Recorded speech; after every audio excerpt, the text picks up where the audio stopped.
Hi, everyone. Welcome to LPA+U, a free webinar series dedicated to providing cutting-edge research on sustainable building design to staff, affiliated professionals, and clients. My name is Stephanie Matsuda-Strand from LPA's Irvine office. Today's webinar is about designing for the future, connecting corporate and educational design. Today's speakers include Keith Hempel, an associate principal and architect at LPA Inc. In his 20 years career here, he's contributed to numerous award-winning projects, leading an integrated, client-centered design process for both educational and professional clients.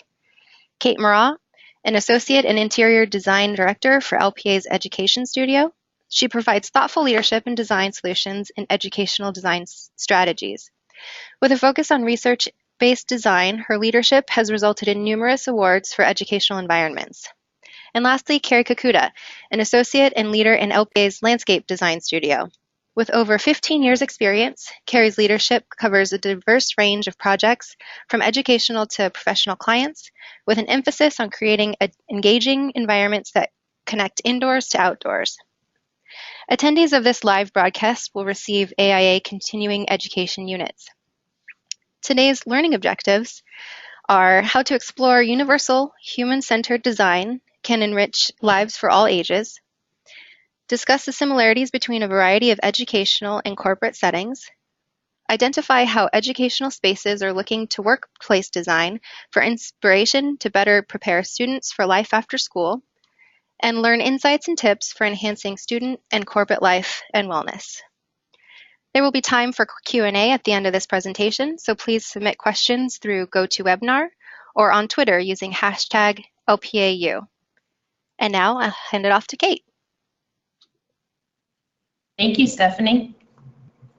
So when we talk about space design and programming for environments, whether it's educational or professional, there's a lot of influences. Typically what we hear in a lot of our research is the influence really surround around these three big ideas: change in technology, a push towards innovation, and basing our findings in research. So when you talk about technology, it really is about technology of how people are working, how students are learning. All of those things are more mobile now. The abilities are much more freeing for how you can actually design a space. With relation to innovation, it's really about pushing ideas further and beyond, and what types of ways can the environment actually encourage a more innovative process or team or space for those users. And then research. We know a lot more today than we did several years ago about how people work, how students learn, and what those influences are on personal preferences. And a lot of that knowledge is something that we incorporate in our space design and programming. The one thing that we know that's consistent with all things in professional and educational design is definitely change. There's always going to be new trends and new ideas that people are sharing and learning from. And so one of those things that we wanted to be able to do is bring those ideas together. And we're in a unique opportunity at LPA. We have the ability to influence and work on projects that are both in the educational studio as well as professional clients. So we recently presented a session at the CEFP, which is the Council for Educational Facility Planning, which is now A4LE, which is really a session for educational planners to get together and share ideas. And we presented this presentation to that group, so we wanted to bring those ideas to you all today. So it was actually really interesting when we did this presentation for a live audience. We were set up in a large conference room.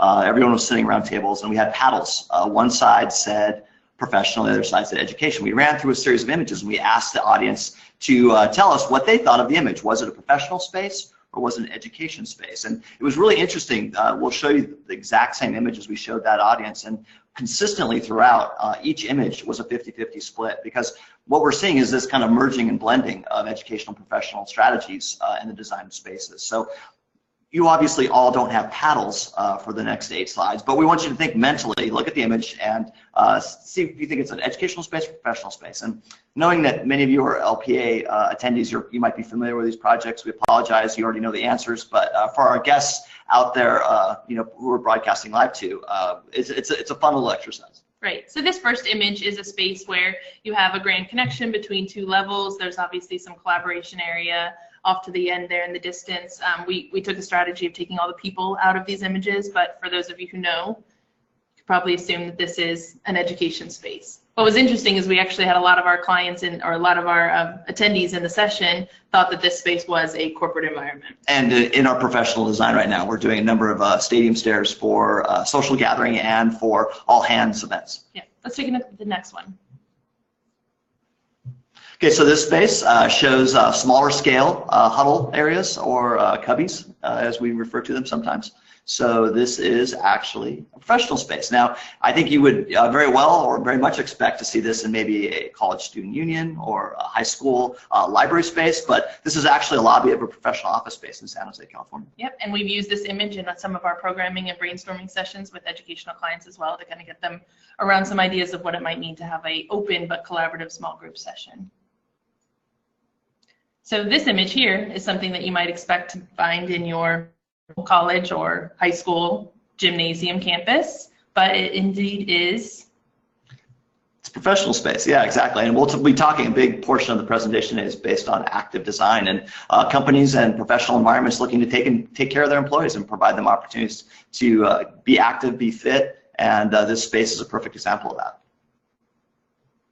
So as we talk about spaces that you might find in more unique environments, whether it's in education or professional, look at this space. It's very technically driven. It obviously has a very direct intent for what it is. You might find it in a corporate environment for someone who's doing some video editing or sound bay controls, but it indeed is an education space. So this is a project where the high school was really looking to the industry to mirror and match that environment so that they could have the same experience as high school students, so that they would be more prepared and best prepared to go into the field and to kind of get a head start in their university. And I think that's kind of the point of the presentation today, that some strategies work from education to professional to make kind of a new generation more comfortable in the work environment, but in other ways, ideas work from the professional to education to get people ready prepared to be in those settings.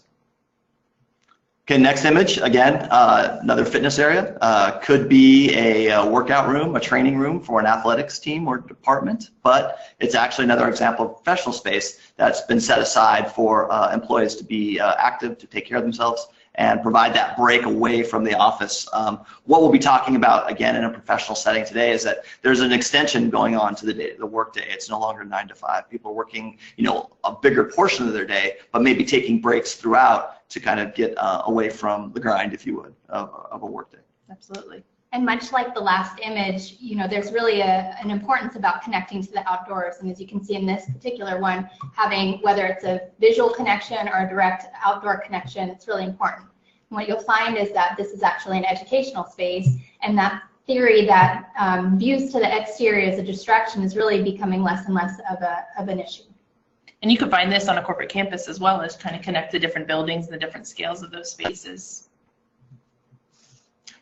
Okay, the next space, bright, bold use of color, something that you might not expect in the education or work environment, but this is actually a professional environment. And I think, the days of kind of the taupe and the gray in a work environment are gone. And the idea that a company can use color as a way to express its own identity, its own culture, is something we're seeing consistently. In addition to that, just like you would see if you were to put these spaces in an educational environment, there's a lot of transparency. So if you had a group activity doing something in one of those team rooms or one of those conference spaces, and you had another group working in the more casual, informal area, you really have that connection between those environments, but the ability to have students break up into those different groups. So it could certainly be a space that I would find in an educational environment as well. We're always looking for different scale spaces that we find in both educational and professional environments where a larger group can come together. Much like this space.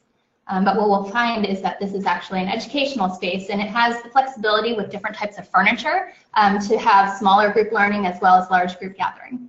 I don't think, if we said this was a corporate lobby at this size and scale, I don't think anyone would be surprised by that, but it's actually a student union for high school. So it was really a great exercise, and we didn't really know what to expect when we presented this to this group of attendees, but it was a great conversation starter for that whole group to talk about the similarities between educational and professional environments, as well as kind of some of the spaces that they were surprised that actually occurred in one or the other. So as we kind of branched across all the themes and different things that we thought of that could really overlap conversations with our clients or potential clients, we categorize them into these 5 categories. And so we organized our presentation around these, and so we'll be able to share this with you today. But human-centered, indoor and outdoor connections, centralizing around innovative thinking process, talking about health and wellness and active design, as well as a research-based influence. So with that, the first one, human-centered. So the first trend we wanted to talk about was the use of scale in space design. And I think we've all, in a professional environment, can remember back to unending acoustical ceilings set at 9 feet and a sea of cubicle workstations with high partitions. And thankfully, that's gone the way of the dinosaur. That the opportunity to really kind of step spaces up or step spaces down, depending on the use, is a really great strategy that we use as much as we can. In this image, this is an image of our San Jose office. We have a collaborative area along the left edge, and since that's an active, more gathering space, we have the ability to step the volume up and really take advantage of the height of the building.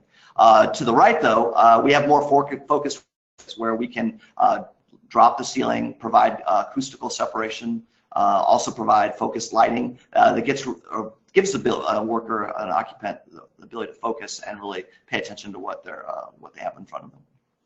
And a lot of those same things occur in the educational environment. Here we talk about them to this extent that they're really accommodating students who have different learning preferences. And so you have the ability to provide space that can accommodate those different preferences through scale and function. So you might have educational classrooms that are dedicated towards instructional audible learners, but you might have spaces where students can really learn from each other and kind of represent back to each other. And again, a lot of those conversations or a lot of those points that Keith mentioned about scale are brought into this conversation as well. Here in this project, you can see there's some lower areas where students kind of can huddle and talk about some ideas, and then some more open areas to share some spaces as well. I think when we talk about workplace design today, we'll be talking about providing a number of different strategies and ways people can engage, and that's really been the big change that we've seen most recently. 5-10 years ago, it was a lot of workstations, a lot of private offices, a lot of conference rooms. And what we're seeing now is new types of spaces allow people to interact and collaborate differently. And one of those is the idea of a space that's owned by either a group or a project team. Sometimes we call them war rooms. They can be called team rooms. But it allows a group of individuals to come together and take a space over for a duration, whether it be the length of a project or for a month at a time. But it gives them a workspace that they can have. They can put things up on the wall, and they don't have to recreate a conversation. They can come back into the room the next day and pick up right where they left off. And that can be challenging when you are sharing a conference room that everyone else will be using throughout the course of a day. What I think is really interesting is this as a corporate space it's pretty solid because it gives you that kind of privacy and that sort of unique aspect. And as we look at what that might be for user-owned spaces in education, there's a lot more transparency that's brought in, and a lot of that has to do with the supervision and kind of the involvement of the educator to the students. But having a space where they really feel like it is their own environment, there's no teacher station in there, there's not a desk that's really directing any of the instruction.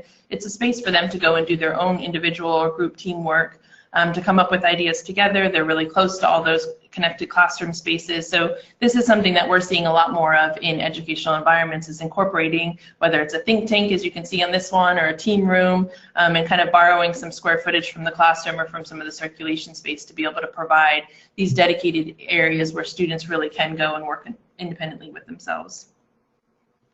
So as Kate alluded to, change is prevalent throughout professional and educational spaces, and obviously technology is one of the aspects that changes most rapidly. So thinking about how technology can be brought into the work environment is really key.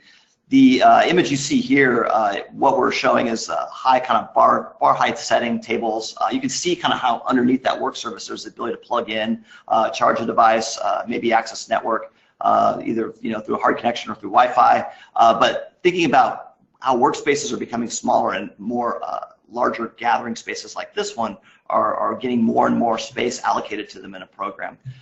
People aren't tethered to their desk anymore, and we can actually have and set up spaces that allow people to come together and share ideas.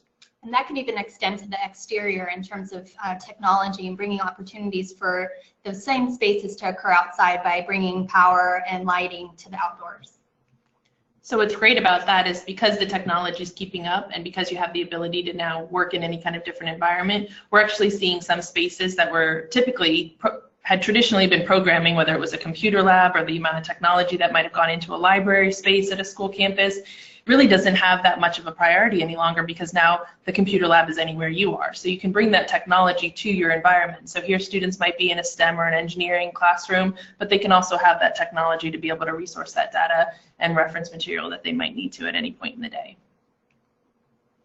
So I think this is another one of those images that could be seen. If we said this was a student union at a school, you wouldn't be surprised by that, but it's actually for another professional environment, and it's a cafe for one of our corporate clients. And the other thing that's become a realization is that work doesn't have to be happening always at work specified time, that ideas can be discussed over a break, can be discussed at lunch, and providing spaces that allow us to increase the touch points of people and how they engage and come together gives more opportunities for those ideas to happen. So a space like this is becoming more and more common. It's comfortable. You can see yourself taking a break and having a cup of coffee at in the middle of the day. You could also have a conversation, more an informal meeting in a setting like this. And this allows for non-traditional thinking to happen in a non-traditional space. Absolutely, and that same trend is something that we talk about a lot in the educational environments. Programming space that allows for that social capital. There's a lot of conversation about social emotional balance of students and being able to provide space for that break in their day, and also spaces to have students allow for making connections, either peer-to-peer connections or their peer-to-instructor, and just downtime. In reality, it's really just the opportunity to create those environments that do give you that component of break. So I think we're all familiar with the ideas of school pride, for team spirit, definitely true in all our educational work, but the idea or identity of a company, the brand of a company, is just as important to identify in a work environment. We're seeing office spaces become kind of a blank canvas for which a company can come in and describe their brand, describe their culture. Another thing we'll be talking about throughout the course of the presentation today is companies right now are in a real struggle to attract the best and brightest to their companies. So having a really clear identity and a really clear brand and putting that on display is something that can really differentiate yourself in the marketplace for those you might be competing against. Yeah, what's unique is that these classrooms that we're talking about too, or educational environments, they're having the same conversation. How do we attract students from private schools, or how do we attract students from the public schools to come to our schools? And it's really about creating a brand and an identity that the students can get around. A lot of times you have those sports teams and things like that that really can centralize a school culture, but there's other things, whether it's engineering or STEM-based learning, those types of things are starting to kind of create a more synergy and a culture of what an environment might mean. And schools are taking this opportunity to use those as part of their brand and part of their attraction for students, whether it's in a high school or in a college level. So this really summarizes that category of human-centered design. So you can see there's a lot of different trends and themes that we're seeing across both of those paths. But again, those are all based in kind of understanding the user and understanding kind of the human connection with space and the need for those interconnections with each other or those individual spaces for teams to develop. So the next one is indoor-outdoor.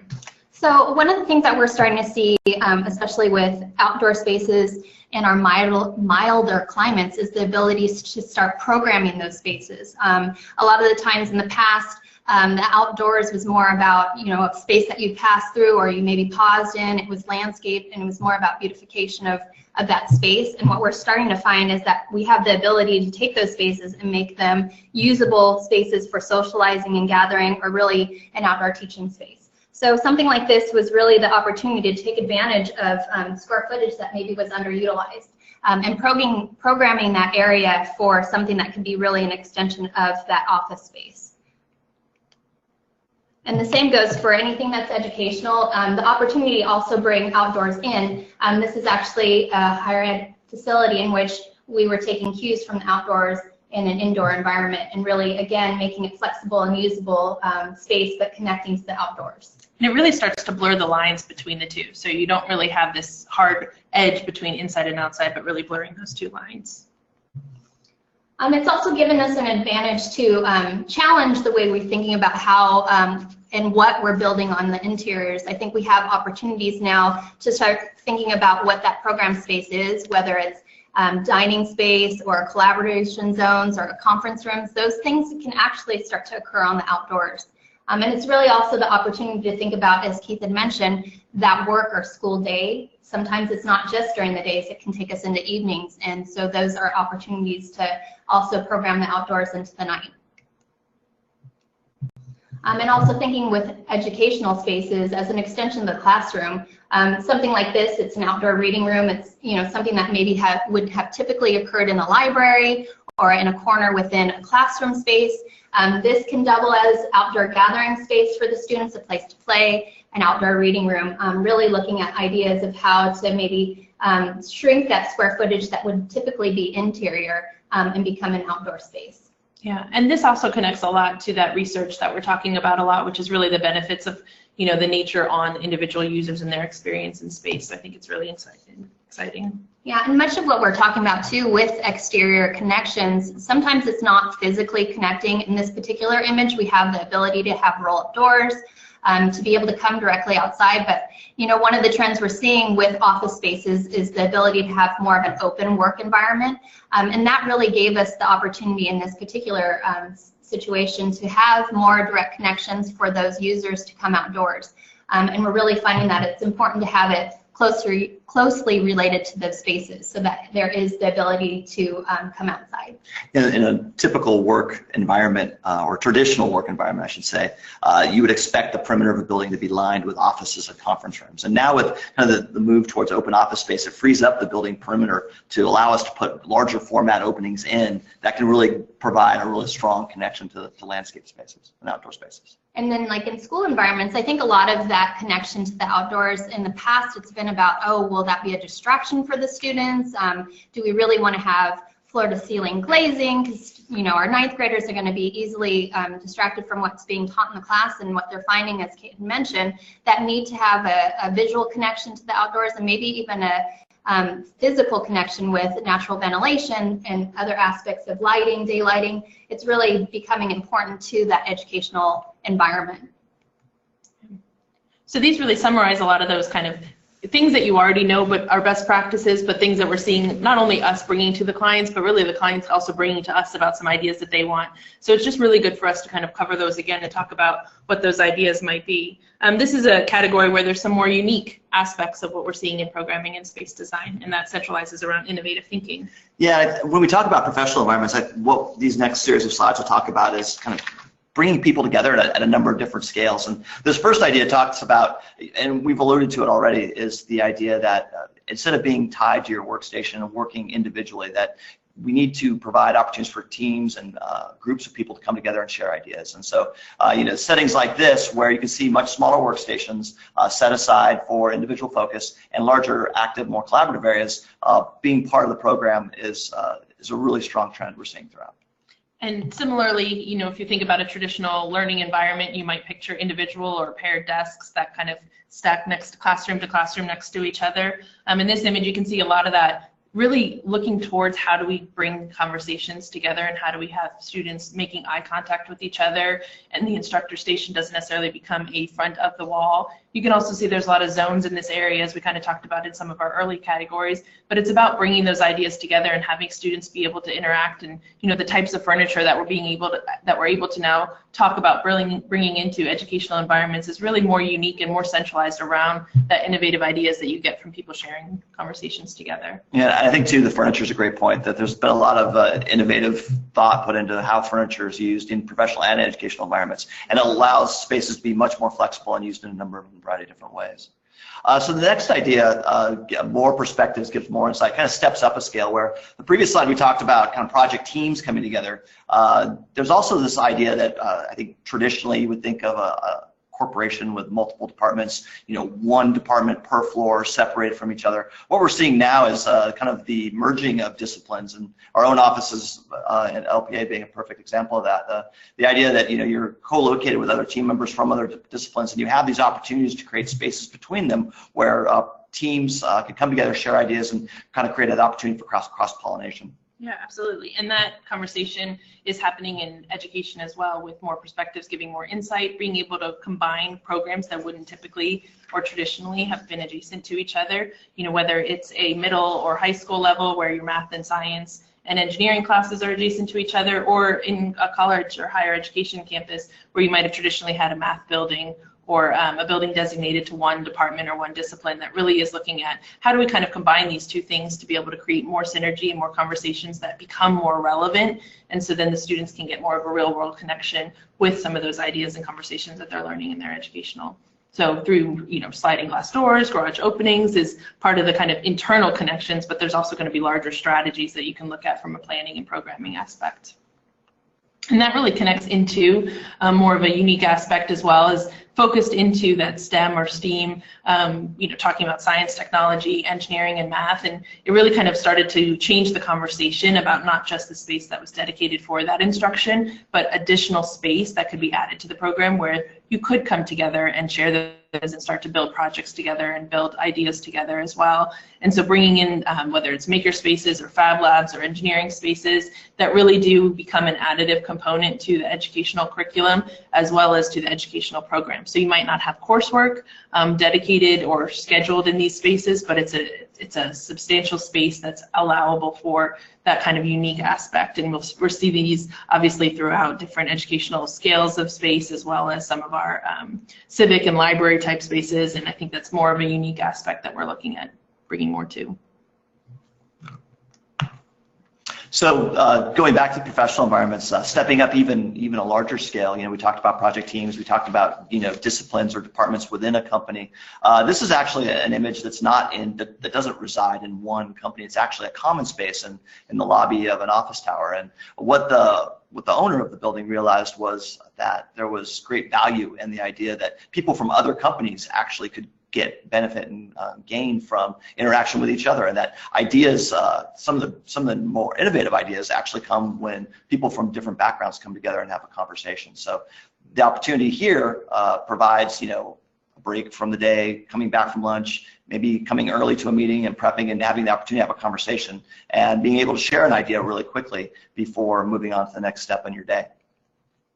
And a lot of those spaces don't necessarily have to be extra space in a program discussion. It could be components of different types of areas, as the picture that Kari mentioned earlier when talking about kind of social environments or spaces where different ideas can come together. This really could be that component as well, but it also kind of offsets some of the library spaces that might have been used for reading or small group, because you can disperse that to the outdoors as well as to this area. You could use this for dining, you could use it for sports banquets. So there's kind of this unique aspect to be able to create space where you can have these growing ideas into projects and sort of informal spaces that might offline be also used for dedicated program functions that could then reduce the size of other spaces along the campus. So as we move into the next topic, it's really talking about health and wellness. So we'll start with this looking at the health and habits and sort of the lifestyle of a user. Well, I think it's well understood that the cost of staying healthy these days is not going down, it's going up. And so corporations, companies are looking at the opportunity to help their clients, and be preventative in regards to keeping themselves healthy is having even more value, increased value today. So, giving their employees the opportunity to create settings where they can make healthy choices is something we're seeing more and more throughout our design work.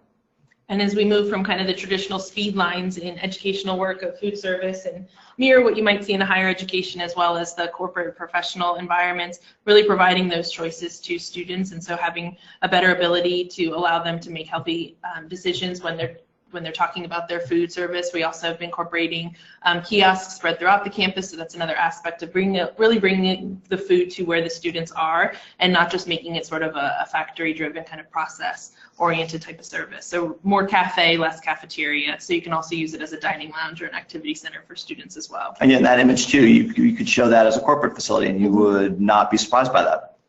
Definitely. So, and there is this aspect of, helping employees make healthy decisions, but there's also the opportunity for promoting a culture that's active and healthy as an amenity, as something that could differentiate yourself as a company when attracting new employees.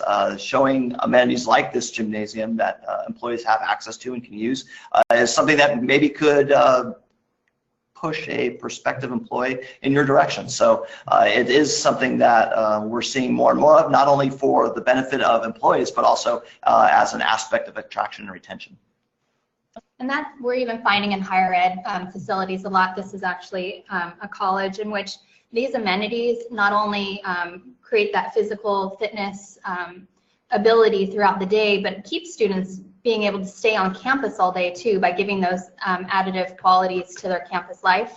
But again, looking at the idea of attracting talent and retaining students to college campuses. Yeah, and what's also unique about this is even though this is a dedicated kind of fitness space, we've also talked about with some of our clients and some of the small learning academies, how to incorporate some component of fitness in a typical learning environment. So we might have a research lounge that's connected to a student union, and maybe within that student union there's the incorporation of a climbing wall. Or potentially we've talked about outdoor tracks that could also just be part of the design of the landscape in that area on a typical classroom building. So just the idea that you're really kind of surrounding students with the message that it's important to be fit and well, and that's something that we're seeing a lot more of and having some conversations around with our clients. Yeah, the same would be true for a professional environment. Making stairs more easily accessible and more attractive to be in gives you the opportunity to make a choice. You take the elevator, take the stair. The stair's there, it's easy, it's comfortable, and it's a pleasant space. Why not use the stair? Well, I'm thinking outside of the box from that standpoint. It's really, you know, the ability on like a corporate campus such as this, where you're thinking about how to bring people outdoors. And this particular client, they are really thinking about one, campus connection, you know, circulating between the different buildings. It's a larger campus, but how they could rethink their workday. Keith had mentioned before that this particular client really wanted to rethink meetings. You know, meetings don't have to always happen indoors or in a conference room or even in a large collaboration space. It could be a walking meeting. And I think, you know, thinking about physical activity as part of your workday versus something you do after hours or on your free time is really something that is getting highly incorporated into work environments. From an educational standpoint, although we've focused a lot on physical activity and physical well-being, a lot of what we're starting to see too is mental wellness. And something like this on a college campus where you've got an adjacent rec center, this is really about taking a space that was maybe underutilized and into a student-focused space and a respite from the school day. So where you have physical activity, you have the ability to have downtime and mental well-being in something like a wellness center. Yeah, and a lot of these too, it's really about not just changing the behavior, kind of igniting some new kind of opportunity with those users, but really understanding what some of the client needs are as well. And so that health and wellness is something that's a unique aspect, and just even in how, you know, it's something you'll see from that K through 16 as well as the professional is definitely a trend that we're following and bringing more ideas around. Which brings us to our final topic of research-based. So when we talk about research-based, we obviously use a large amount of research in a lot of the topics that we're thinking about and how these trends are developed and established, but our clients are as well.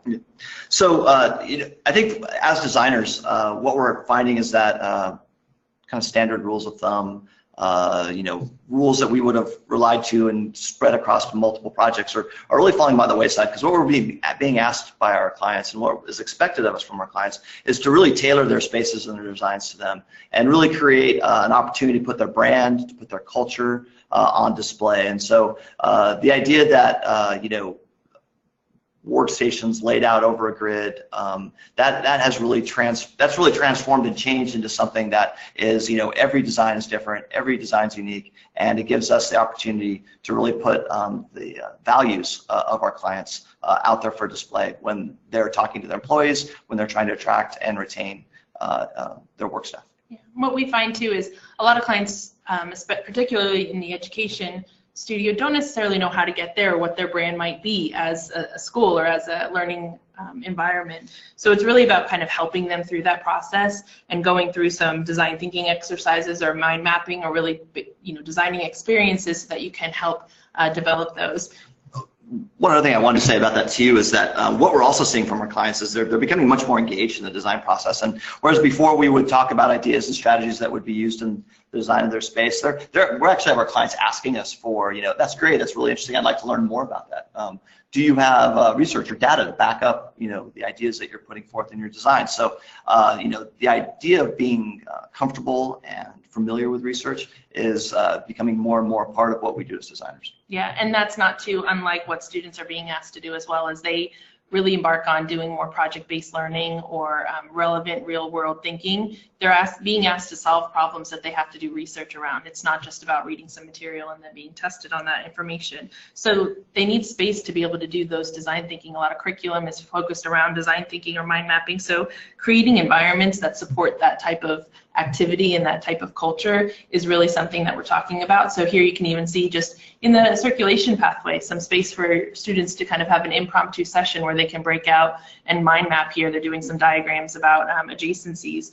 So really giving you the ability to say, you know what, not all learning happens in one type of environment, and that they might be doing different types of experiences or different types of lessons that result in a different type of experience.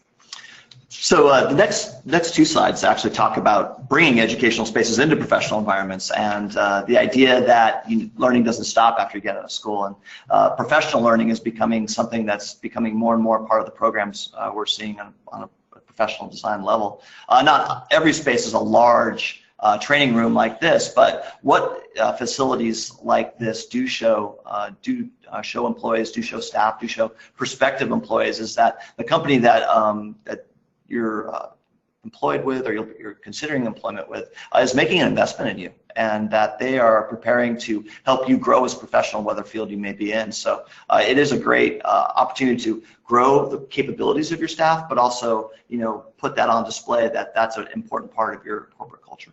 Definitely. And we also have to remember when we're doing educational environments, the student isn't our only client, the student is not our only user, but we also have, that is the professional environment for the educator.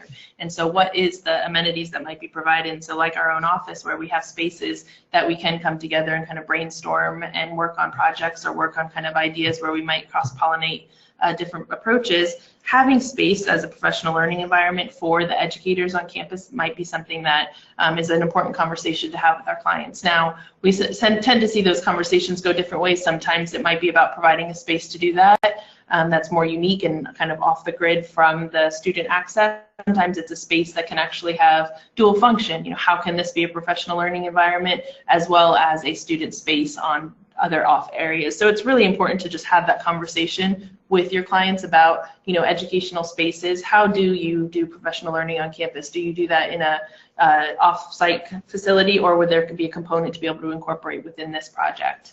So that's a really unique aspect that we're seeing. Yeah, I think too the great thing about this image too is that educational spaces like this don't necessarily need to be a full-blown training facility with high-tech AV capabilities. This is a couple of rolling tables pushed together near an LCD screen, rolling whiteboards for collaboration and a dialogue to happen that can be done with markers, or even just taking notes and having an iPad. I mean, there's a number of different tools you can use for these settings, and just creating the space that's flexible enough to adapt and change as it needs to be used is awesome. It's yeah, great. And it lets those users do that research. Yeah, exactly. And so, as Keith mentioned, we're actually being asked to demonstrate a lot of that research ourselves. And so you'll see kind of from LPA coming out more white papers and more user experience examples that we can share with those of you on the line from LPA, as well as any of our visitors that are listening online. And so we really wanted to just summarize this, but for the most part, we're talking about, more flexibility and access and control and allowing that engagement to happen. But this is a summary of just those different trends and topics that we talked about, and we would love to hear from you all more trends and topics that you might have to add to this list, as it's kind of a growing conversation as we look back and forth and between the lens of an EDU and a professional space design.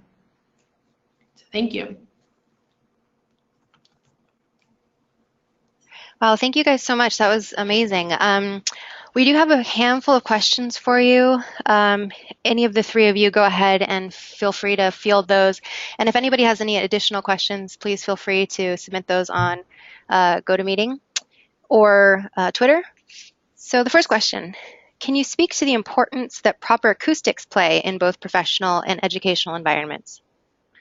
Yeah, I'll go ahead and start with that, Stephanie. Thank you. I think we talked early on about the scale of space and how we have the ability to change the scales of space when we're looking at a professional environment. I'll let Kate speak to the educational environment. But even though we have the ability to do that and play with some volume and play with openness of a space still needs to be designed to work for the function it's intended for. So, we showed that image and we talked about how that one portion of that image had a lower ceiling, and that gives us the ability to kind of set acoustics, into a space like that allow it to have privacy, allow it to have a certain level of quietness that allows someone to have focused attention. And then on a larger open space where it's more active, we have the ability to kind of take the pedal off, if you will, on the acoustics and allow it to be a little bit louder, a little bit more active in its standpoint. But Lead for Schools, the USGBC demonstrated how important they thought acoustics was for educational environments by making acoustics, proper acoustic design,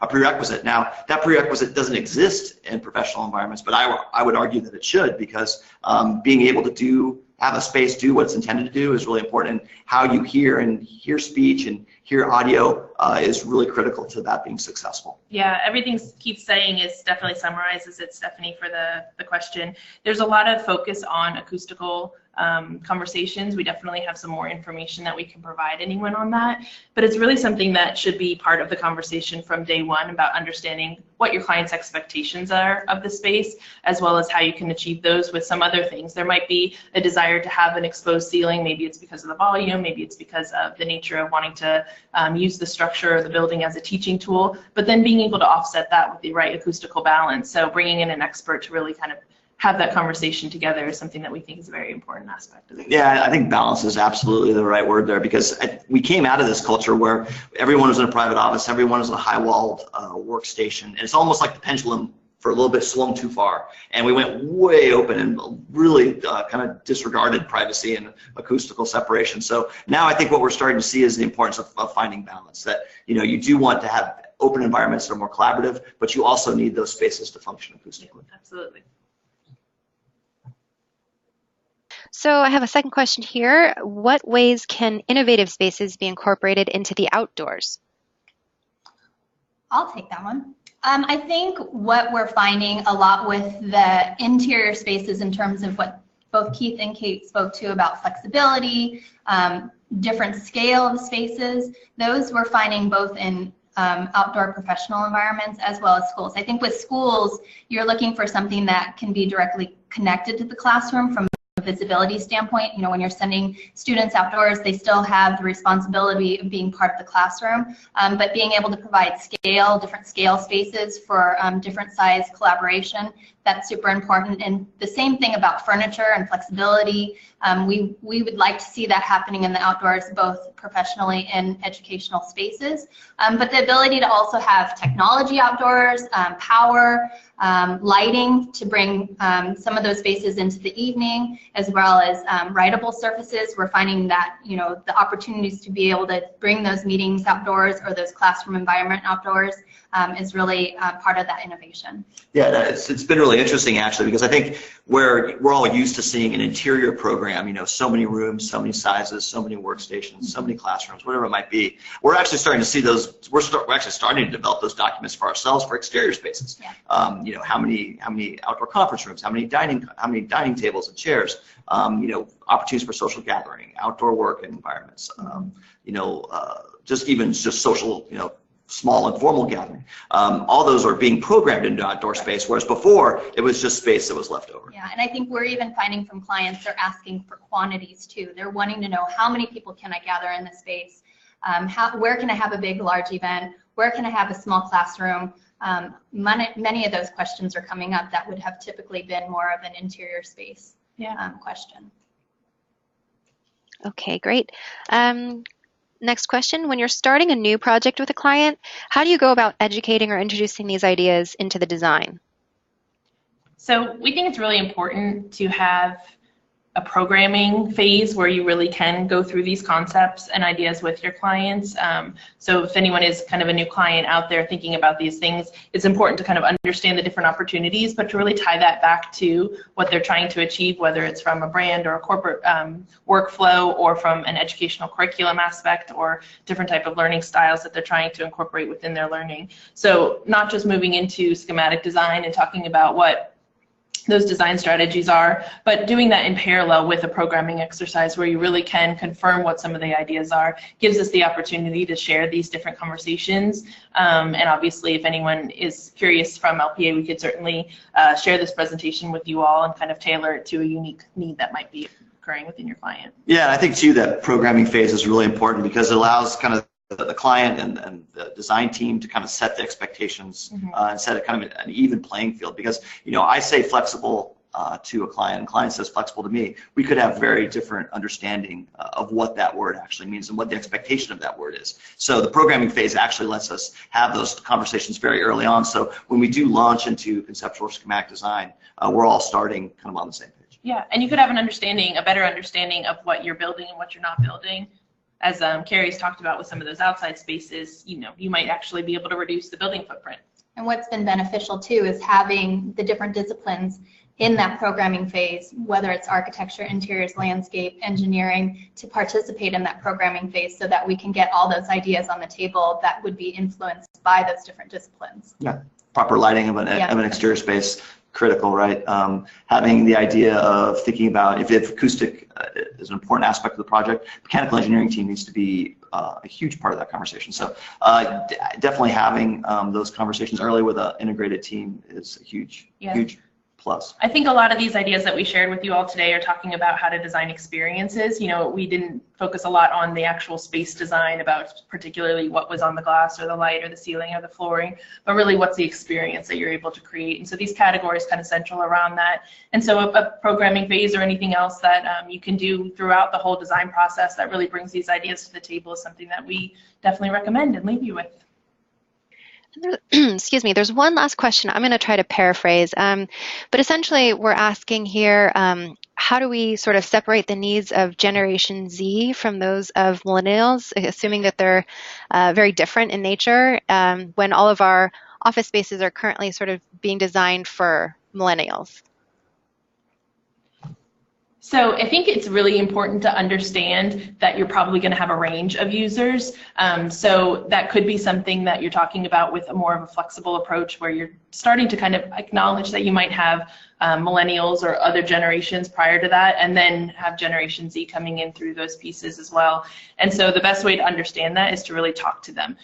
There's a lot of strategies that you can use that get you out in front of the client and in front of those users, not just someone who's the owner of the building, but really getting out there and doing observation days, really watching how some of those users, talking to some new employees about what their needs might be at a corporation or at a campus environment. Yeah, I think to that point, that's even another reason why that programming phase is really important, because you really do have the opportunity to have those conversations with your client to really understand kind of the cross section of their population and their culture, and what types of spaces are going to be most suited to the people who are working, you're working for, to provide a space for. It's going to be unique, and you might also have, it's not going to be one size fits all. So that's, I think, even what we're talking about with how people learn and how people work and what your learning preferences are, the same things are happening because of generational influences, and a lot of people either kind of born with the technology in their hands or kind of adapting to it. You really do have a range, and you might have early adapters and some people who are a little bit on a different scale of that pendulum. So it's about providing that flexibility and that scale and variety in spaces that come. Yeah. And then something that we always talk about too with our educational spaces, which I think pour over into our professional spaces, about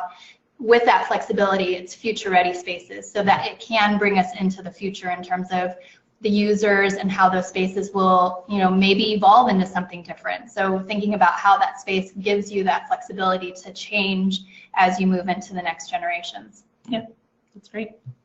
Okay, well, thank you all for listening. We hope you'll join us for our next webinar on Wednesday, June 30th. Thank you.